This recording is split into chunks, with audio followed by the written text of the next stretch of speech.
बिस्मिल्लाहिर्रहमानिर्रहीम। मैं कारी अहमद अली यहीं सूरत का रहने वाला हूँ और मुस्लिम समाज से बल्कि सबसे मैं ये कहने वाला हूँ, हर समाज से ये कह रहा हूँ कि अल्हम्दुलिल्लाह अल्लाह का एहसान करम है। लॉकडाउन तकरीबन 2 महीना रहा या 2 महीने से कुछ कम रहा, लेकिन सब ने जो लॉकडाउन की पाबंदी की और घर में रहे और सैनिटाइज़र का इस्तेमाल किया और मास्क पहन के ज़रूरत के वक्त बाहर आए, सब ने बहुत अच्छे अंदाज में लॉकडाउन का और ये कोरोना वायरस का सामना किया। बस हम तो अल्लाह से प्रार्थना करते दुआ करते हैं कि ये कोरोना वायरस जल्दी ख़त्म हो और लॉकडाउन भी ख़त्म हो और सब अपने नॉर्मल कारोबार पे आ जाए।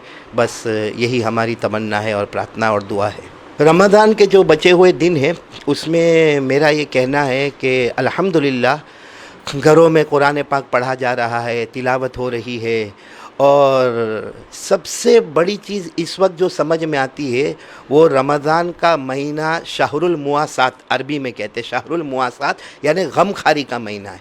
और हम देख रहे हैं कि रमज़ान में कितने लोगों को सहरी और इफ्तारी में परेशान हुई, कितने भूखे, कितने प्यासे, कितने रास्ते पे चल रहे, कितने सामान उठा रहे, कितने वतन से बेवतन, कितने घर से बेघर। अल्हम्दुलिल्लाह सारे समाज वालों ने बहुत बहुत खिदमतें की है सहरी का, इफ्तारी का, और सब में मतलब सबसे बड़ी चीज़ मुझे जो यहाँ पसंद आई, कोई भेदभाव नहीं, हर मज़हब वाले ने खिदमत की है और हर मज़हब वाले की खिदमत की गई है।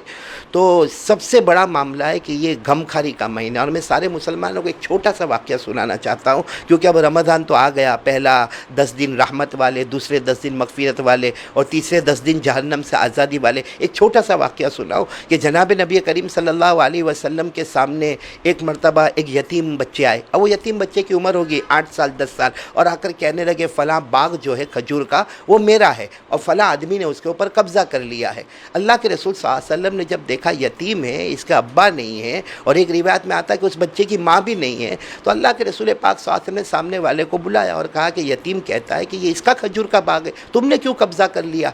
खैर बहुत देर तक अलेक सलेक के बाद पता चला कि वो बाग यतीम बच्चे का है ही नहीं, वो यतीम बच्चे का नहीं, वो जो आदमी ने कोई कब्ज़ा नहीं किया वो सहाबी का अपना बाग था। ये यतीम को ऐसी एक गलत फहमी, मिसअंडरस्टैंडिंग हो गई कि ये मेरा खजूर का बाग है। तो अल्लाह के रसूल पाक सल्लल्लाहु अलैहि वसल्लम ने तो फ़ौरन जवाब दे दिया कि भाई ये बाग तो उसका ही है, बेटा तुम्हारा नहीं है। यतीम बच्चे को कहा तुम्हारा नहीं है ये बाग। तो यतीम बच्चा रोने लगा। उसके रोने पर, यानी देखो कितनी गमखारी, उसके रोने पर अल्लाह के रसूल पाक सल्लल्लाहु अलैहि वसल्लम को रोना आया और अल्लाह के रसूल पाक सल्लल्लाहु अलैहि वसल्लम ने कहा कि ये बाग अगर कोई यतीम को दे दे उसको जन्नत मिल जाए। उसी वक्त एक सहाबी खड़े हुए, शायद हम लोगों ने तो नाम भी बहुत कम सुना है, हज़रत अबू दाहदा रज़ी अल्लाह ताला अन्हु। वो खड़े हो गए हज़रत अबू दाहदा और कहने लगे, उस सामने वाले को कहने लगे, देख मेरे पास एक बाग है और वो बाग की पैदावार बहुत अच्छी है और बहुत बड़ा है और बहुत खजूर के दरख्त है, तू वो बाग ले ले और ये जो बाग जिस पर यतीम ने दावा किया वो मुझे दे दे। तो उन्होंने कहा बहुत बड़ी बात है, अच्छा है, लाओ, मेरा तो नफ़ा ही प्रॉफिट है, वो बाग ले लेता हूँ मैं और ये बाग तुम्हें देता हूँ।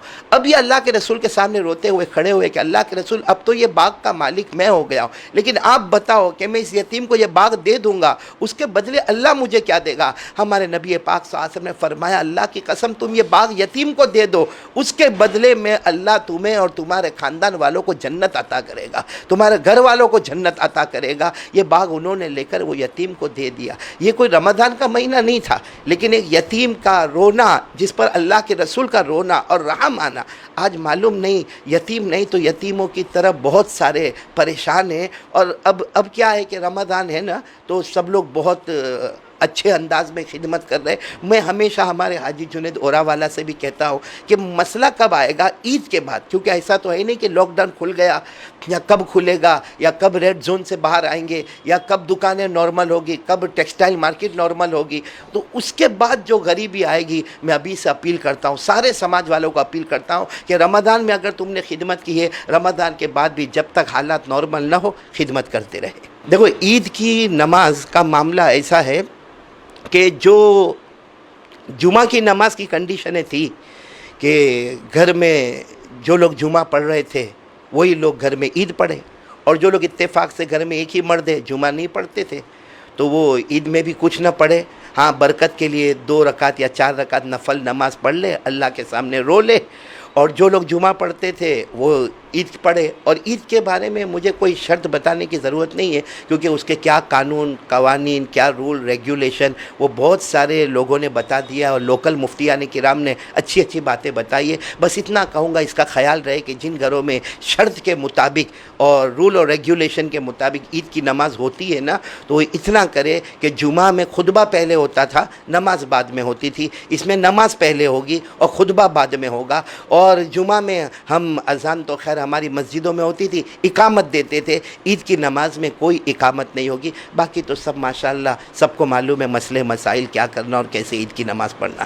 سب سماج کے لوگوں کو یہی کہوں گا، اس وقت انسانیت کو سامنے رکھے، انسانیت کو سامنے رکھے۔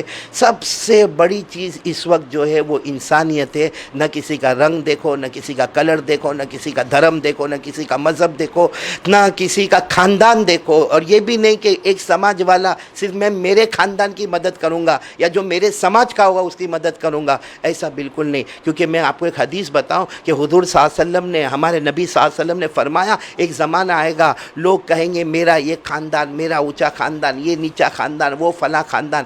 حضور صلی اللہ علیہ وسلم نے فرمایا ایسے لوگوں پر اللہ کی لعنتیں اترتی ہے۔ اس لیے میں تو سارے سماج والوں کو کہوں گا کہ بس انسانیت انسانیت انسانیت، ہیومینٹی سے بڑھ کر اس وقت کوئی دولت نہیں ہے۔